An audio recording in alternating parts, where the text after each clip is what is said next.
Hello, hello. Good morning, good afternoon, good evening, wherever you are in the world. This is Coach Tiffany Parra, editor-in-chief of Phoenix Fitness Fanatics magazine, elevating your mind, body, and spirit. Happy Mental Monday, y'all. Happy Mental Monday. It is the beginning of an amazing week, and we have some contributing writers that are coming in. We're going to talk a little bit about emotional intelligence, EI. So let me go and bring them on in the house. I am being joined. We're taking center stage on the Own It Publishing platform with Teresa Palmer. Good morning, Teresa. Good morning, everyone. All right, we got Dr. Jeffrey E. Berger in the house. Good morning. And we have Mr. Jeffrey Edwards in the house as well. Good morning. Good morning. Good morning. Welcome, everybody. Thank you so much for joining me today to talk a little bit about the role of emotional intelligence and that in our personal growth, right? This is so important. So before we start, because there's a few people out there that have seen you, but there's some people out there, a lot of people out there that don't know you guys. So just take a minute just to go ahead and introduce yourself. Teresa, who you are, where you're from, and a little bit about what you do. We'll go to Dr. Jeffrey, and then we'll finish up with Jeffrey. Okay, hello, everyone. Thank you for joining us. I am Teresa Palmer. I'm a nurse practitioner, or advanced practice nurse as it's called. I'm also author of the book, Heal Your Heart from Within. About 24 years ago, I developed a program with my cardiac or heart patients on heart consciousness, which is all about raising heart health to the next level. And by that, it incorporates self-awareness, which is so important, and self-care, and things that you could do for yourself in order to improve your heart health. And it doesn't matter. There's always something that we can do to help ourselves, and it doesn't matter what condition. I don't like to talk about disease because disease makes you feel hopeless, whereas a condition means that it's a condition, and there's always something you can do to change that condition. And right now I could be found on wellbeinggal.com is my website. And I'm on Instagram at well_being_gal. That's a little bit about me. Awesome. Thanks so much, Teresa. All right, Dr. Jeffrey. Okay, thank you, Tiffany. I'm Dr. Jeffrey E. Berger, and I'm the CEO and founder of Abundance and Optimum Wellness. And as a certified health coach today, I'm really taking a finance-first approach to achieving all-encompassing personal well-being by embracing new ways to true wealth in the modern world. I believe by exploring diverse paths opens the door to true wealth in every sense today. And as a global ambassador for an innovative company revolutionizing the future of real estate through digital technology and other technologies being developed today, I'm deeply committed to empowering individuals and communities worldwide. My mission goes beyond business, really by providing global-minded entrepreneurs with new ways to true wealth in the modern world so they can take advantage of the technologies being developed today that will change the world in the future. And it's really all about creating opportunities, providing access, and building a more inclusive and supportive digital world where everyone has a chance to thrive. Thank you. Awesome. Thank you, Jeffrey. All right, Mr. Jeffrey. How y'all doing today? My name is Jeffrey Edwards from Detroit. I'm an author, musician, journalist, CEO, and host of 3 Jelly brand shows. One for interviews, help people find their purpose. Sports show, we talk a lot of trash. And social discussion, we cover everything. And my latest book, Jail Lee's Daily Devotional, is out on Amazon. Go check it out. Awesome. Thank you so much. So everybody, look, we got a wonderful panel today. And again, we're talking about emotional intelligence and the role that emotional intelligence plays on our personal growth. We were talking backstage, and, when you look around today, there's a lot of people that are just numb. And they're numb because of technology and the advancement of, they're numb because there's just not a lot of, social connection anymore. And I think people are just losing, how they feel, right? So let's talk a little bit about it. We're going to start with you, Teresa. Can you explain what emotional intelligence is to you and why it's so important in today's world. Okay, number one, I think emotional intelligence, it's about you and it's about being self-aware. Mm-hmm. And you can't have intelligence if you're not aware. And as children, we were always aware of ourselves. And as we grew to be adults, we were taught socially, at least in the United States, we were taught to look outside ourselves, to be in our minds, and to look to other people for the answers, experts. And that became the norm. Whatever you needed, you looked to someone else. You didn't trust your own judgment. And we were taught not to feel. Being in healthcare for over 30 years, I can't tell you how many people, the first thing they want is an antidepressant, anti-anxiety, because they don't want to feel. And you have to feel in order to get to the other side. Of course, if you can't get out of bed, if you can't function, take care of children, animals, go to work, anything like that, because of a clinical depression, then you need a jump start. That's medication. That's where you need a professional evaluation to see what's appropriate. But for most of us, it's okay to feel sad. It's okay to feel anxious. These are emotions that we need to deal with.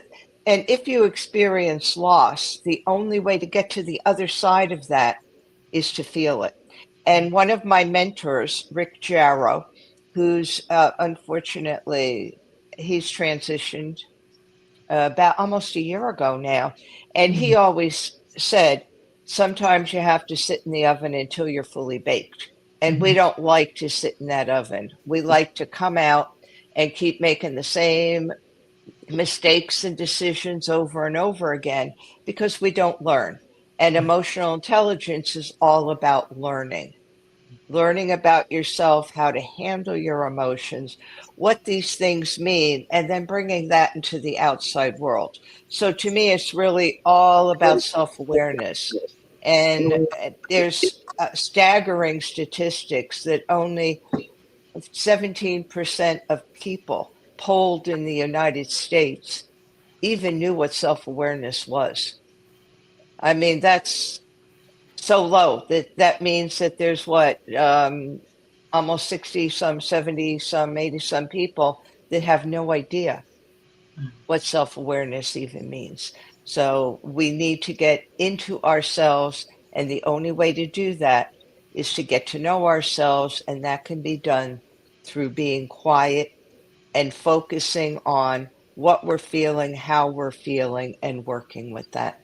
And being in touch with our physical bodies also. Yes, wow. Thank you so much, Teresa. Dr. Jeffrey. So, yeah, I agree with a lot of what Teresa has said, some really profound statements there. I do want to add, I think many in my generation grew up in an era where, men don't cry, men don't have feelings. And it was kind of really drilled into our bodies and that we are into our heads. But also, we grew up in an era where we were taught to go to school, get an education, and go work for somebody and be a robot. And I think that really stifles people on. I know it stifled me personally from emotional intelligence, but for me, it's more recently while I'm out on my own and really exploring outside of that corporate world is really understanding and managing my own emotions and recognizing and also really responding effectively to those emotions, not only to myself but to others, and really understanding that. And with today's interconnected world, I mean, we've got so much out there that today people are just numb with the technologies that we have going on, especially the children out there. Yes. They're not really getting out into the world and building relationships. And the emotional intelligence aspect of it, it's really paramount to building strong relationships, whether it's personal, business, whatever, and navigating those complex social situations, if you will, and fostering a more compassionate and understanding society. And with that, it's also about, I have found for myself with the emotional intelligence, I was in a place where I would react and now I don't react anymore because it did not benefit me from a growth perspective. Yeah, wow, good stuff. I think it's the power of the pause, right? It really Right. is. Like when you just pause for a second, it could just change that situation tremendously just from pausing and just going within for a second and just tapping into your own emotions. And you hit the nail on the head about like knowing your own emotions, because if you when you know your own emotions, you can manage the room.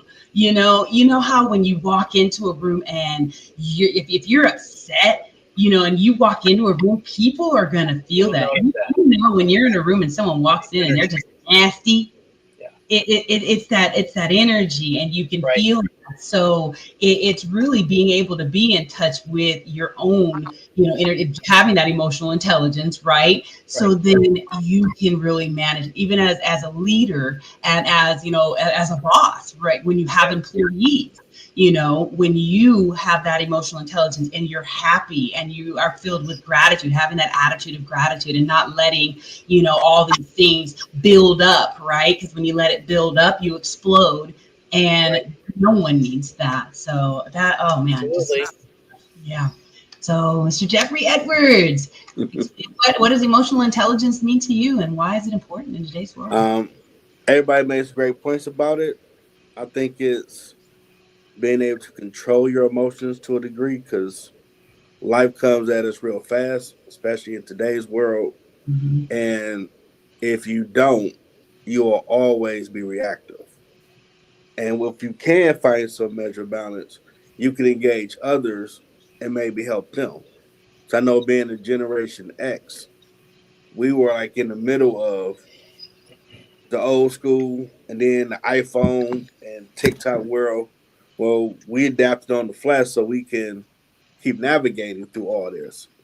And we was coming up. We still did hear your boys don't crash, suck it up. I know your arm broke, but you're all right.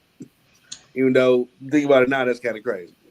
Yeah. Your arm is off your arm, but you're all right. You ain't hurt. So you screaming in your head like, "Oh my God, I'm in pain! Somebody save me!" Because you say it out loud, they're gonna talk about you. And now that's probably created a lot of deficient emotional men, where now mental health is a thing after COVID, because we got to deal with those emotions. We Right. can't just keep keeping it bottled up, because it's going to come out, and hopefully it can be more productive instead of unproductive. Best word. Yeah, absolutely. Absolutely. So now how can improving that self-awareness, I know, Teresa, you touched on that a little bit. How can, improving that self-awareness help with navigating tough emotions and, and or situations when they do come up? Because like you said, Jeffrey, life be lifing, and, we tough stuff thrown at us. So yeah, so Teresa, talk about that. That's a word. Handling emotions can be tough because, again, we're not really told to do that.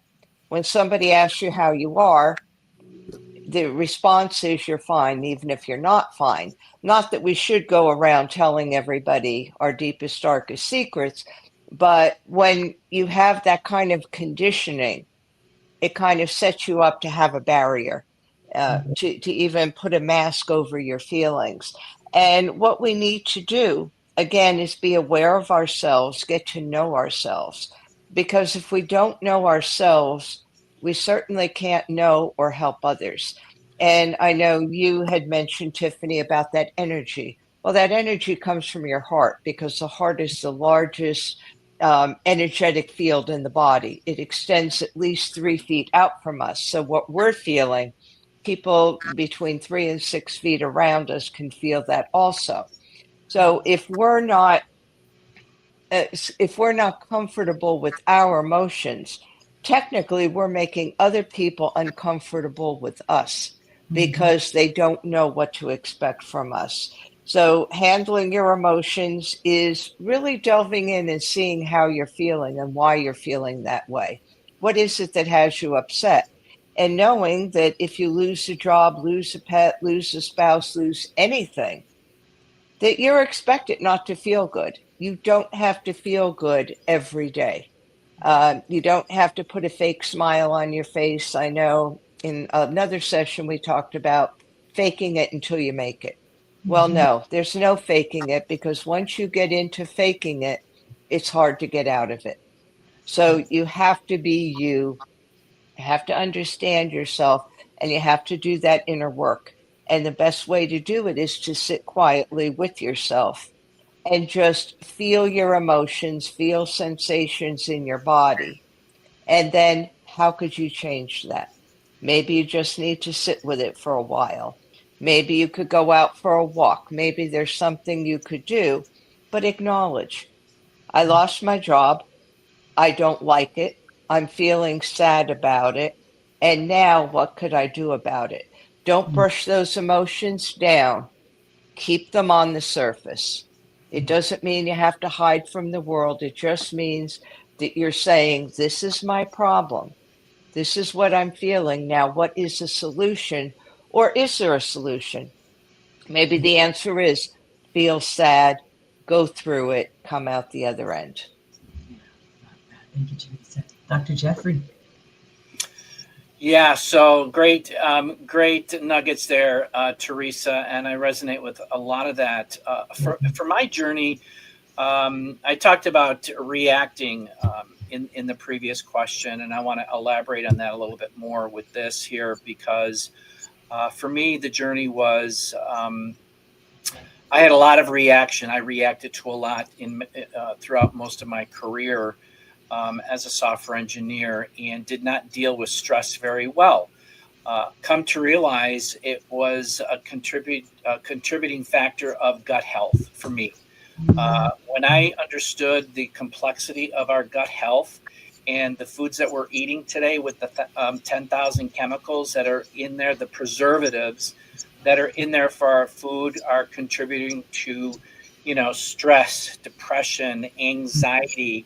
That was a major contributor in relationship to my journey, and being able to understand that from a biological perspective and opening up the communication between the gut, the brain, and the heart, because Teresa talks about that heart, and they all do talk together. Yeah. They talk to each other, and once you can get that alignment and your gut into a really homeostasis situation, then that for me opened up my mind to being able to embrace the emotions, because there's a lot of triggers that come with different types of emotions. And for me, it's about taking a step back rather than diving in and reacting, but I take a step back and evaluate. Why is this happening to me? What is it? What does it mean? What am I supposed to learn? Am I supposed to take something away from it? Or is this what it's supposed to do right now? And then the other thing is from learning, if I'm going to learn something from this, what do I do and how do I take that forward to share that experience with others? So that's been one of my key experiences over the last, 6 to 8 years, working on my own health because of my own stress, anxiety, depression that was at a 10 plus for decades. And in August of 2019, it went down to a level 1, and it's been like that ever since. So it's a blessing. Oh man, congratulations. That's an absolute blessing for sure. And you're so right. I mean, the stuff that we put in our body, it does a lot, Yeah, and also, if I can just interject here, the other thing is I came off of 5 medications, and certain medications have impact on your mental, acuity, if you will. Yeah, no, absolutely. And you have to be able to know your body and like Right. Teresa's saying, being self-aware, right? Because there's a lot of, when you are on a medication, you have to look at those side effects and things like that. There could be things, your body could be feeling some type of way. You could be feeling pains and things like that. And you're just thinking, oh, well, you know what? I worked out a little bit, or, oh, maybe I moved a little different or something. And that's it. But no, it's actually something else that's, a lot more serious than that. So exactly. Mr. Jeffrey. Yeah, it's interesting. We talking about this because I was laid off at the end of October last year, and I had to go through those different emotions and process what's the next move. It took a minute because you go from shock, anger, then you don't want to listen to the voice and say you ain't gonna make it, you're gonna be on the street. Like, nope, God got me, shut up. To where, okay, this is what it is. What's the next move? Apply for the job, tell them a resume, get back to your content creating because I was kind of on autopilot doing like I don't feel like doing none of this. But once you go through all those different emotions, you find a new game plan because you got to get to the other side of the room, and it might look real foggy and dark, but you got to deal with it to get to the other side. If anybody is dealing with that, you gotta go through it. There's no other option. You got to deal with it, but you can't get to the other side. Yeah, absolutely, absolutely. So now having that EI, having that emotional intelligence, it really is it has a lot to do with how we develop relationships, right? So what are some of the simple ways to develop empathy and improve our interpersonal relationships? Teresa. Okay. Well, there's a difference between empathy and compassion. Mm-hmm. Compassion means I understand what you're going through and I can sympathize with it. Empathy means I'm feeling what you're feeling. And they're both good. But the problem that people run into with empathy is that they take on those feelings themselves and it gets stuck inside of them. It's an energetic exchange. So for me, I work in healthcare and I see everything from the best situations to the worst situations. I have compassion. I have compassion for my patients for what they're going through. Do I have empathy? Yes, I do have empathy, but I also have to guard myself with that because I can't get caught up in somebody's state, whether it be physical, emotional, spiritual, everything, because then I can't help them. Once you get too close to that situation, you lose all perspective. You become entangled and meshed with it.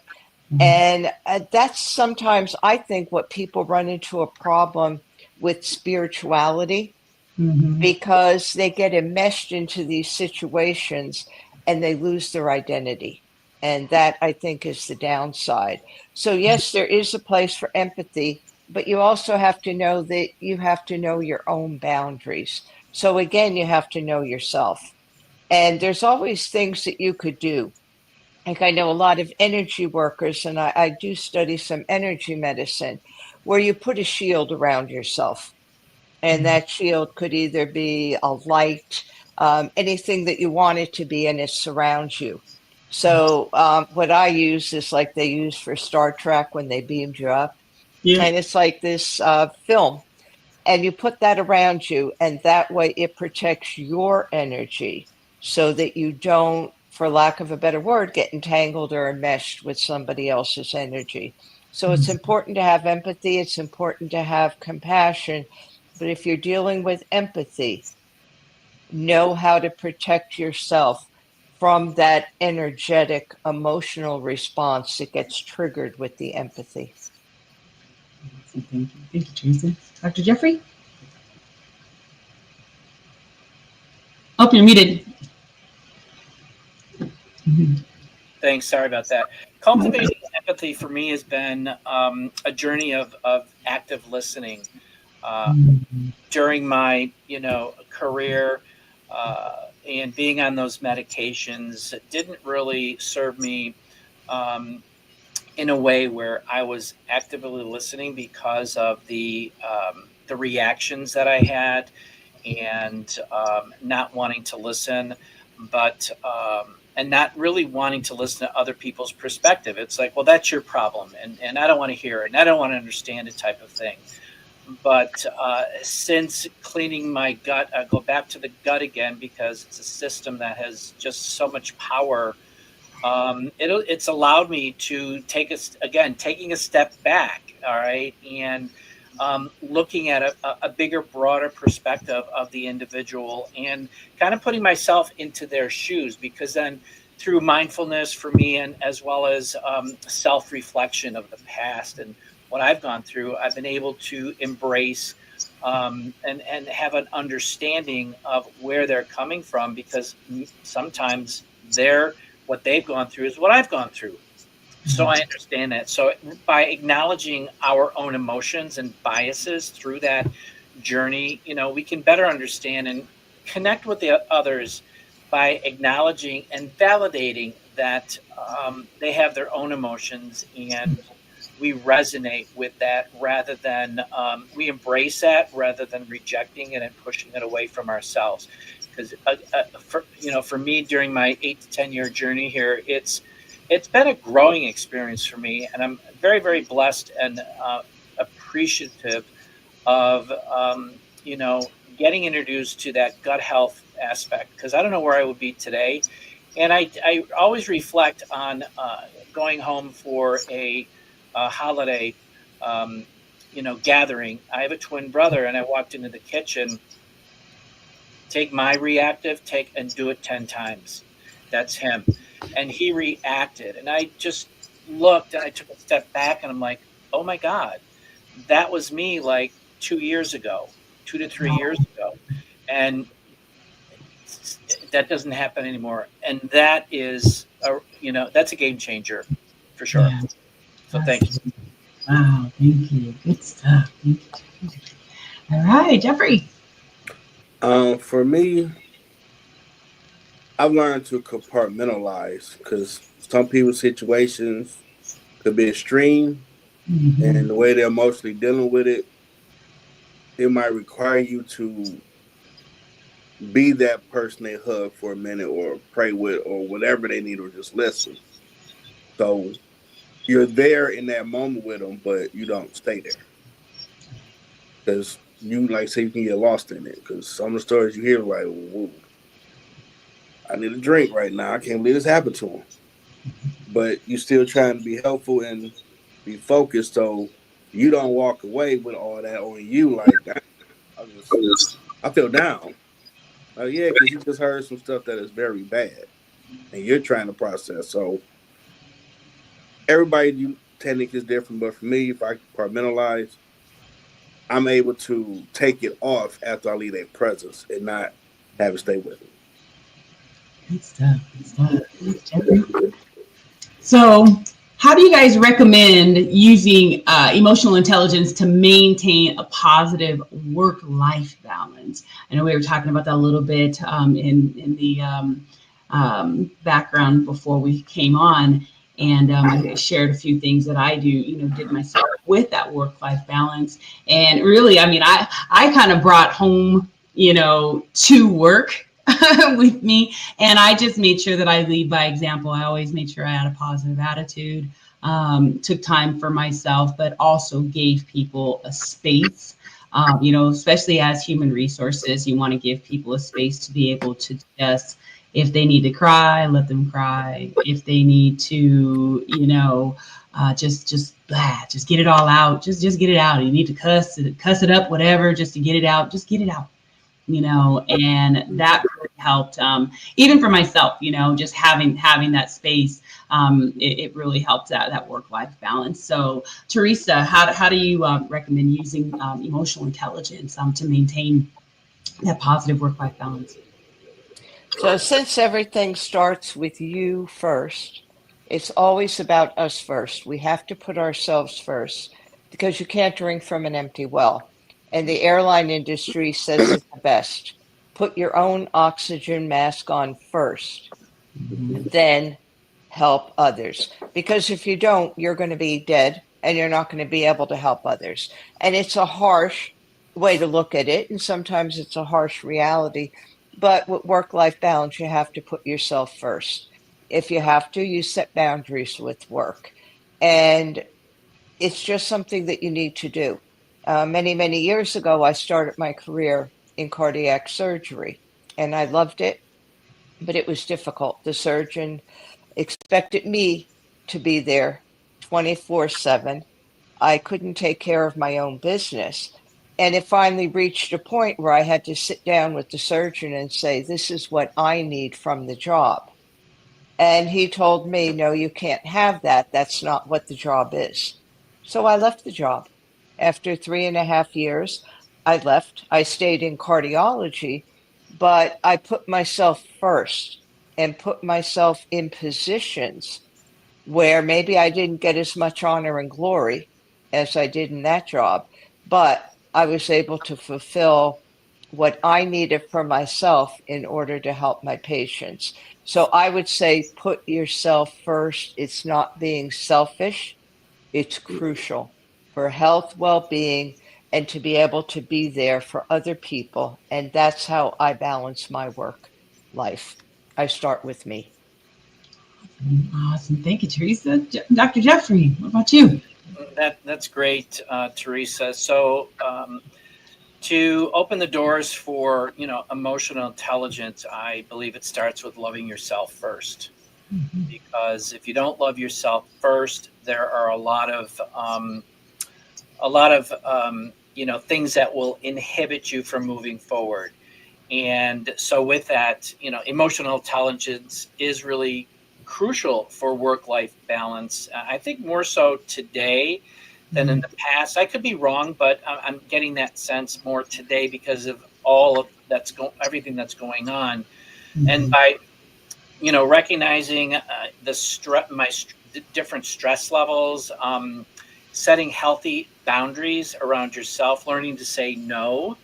And because you're not going to be pleasing everybody, it's okay to say no, and communicating that effectively with, your colleagues. And this is personal or business that I take. And this really helps reduce the stress. It reduces that burnout potential and really cultivates a more well-rounded, harmonious work-life balance, if you will. And it's really about understanding your values and your beliefs, the strengths and weaknesses and those triggers that you need to manage and be able to walk through that and get onto the other side, being positive and learning from that growth. And that is something that I've learned over these years. And again, I'm just very, very thankful. But also, I want to say to the panel here, it's about meeting people like Teresa and Jeffrey and you, Tiffany, and building that relationship and learning from other people's experiences and knowledge and wisdom, because there are so many different attributes that individuals have, because we all have a purpose, we all have a meaning.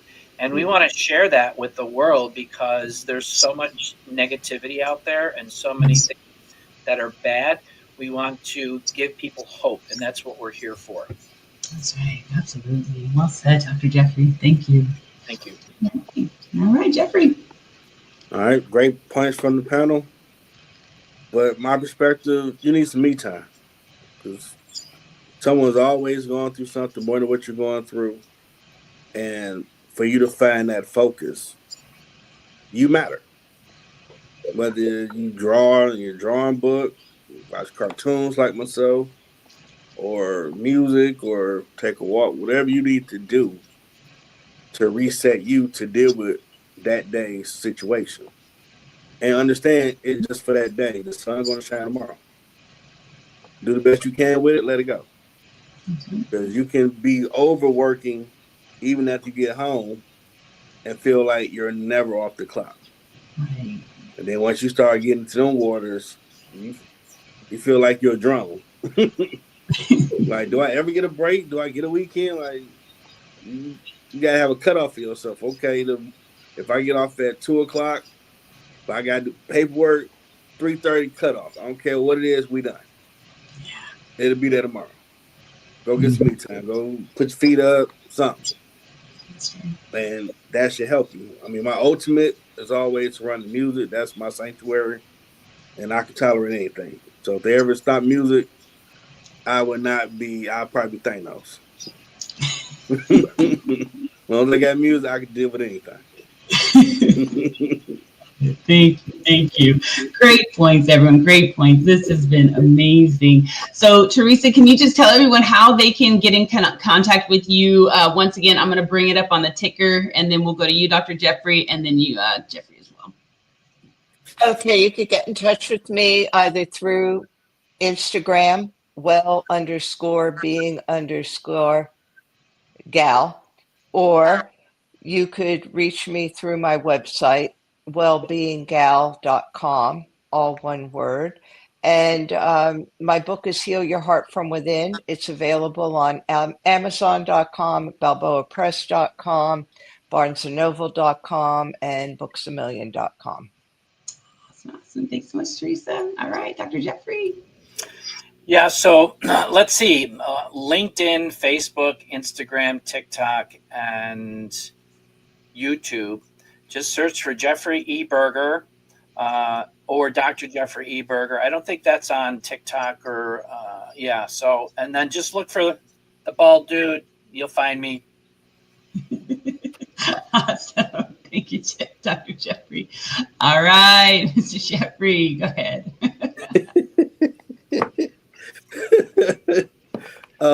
You can find me on LinkedIn or go to Middle Ground with JLE, cross screen, LLC, Gmail, or look up Middle Ground with JLE on Instagram.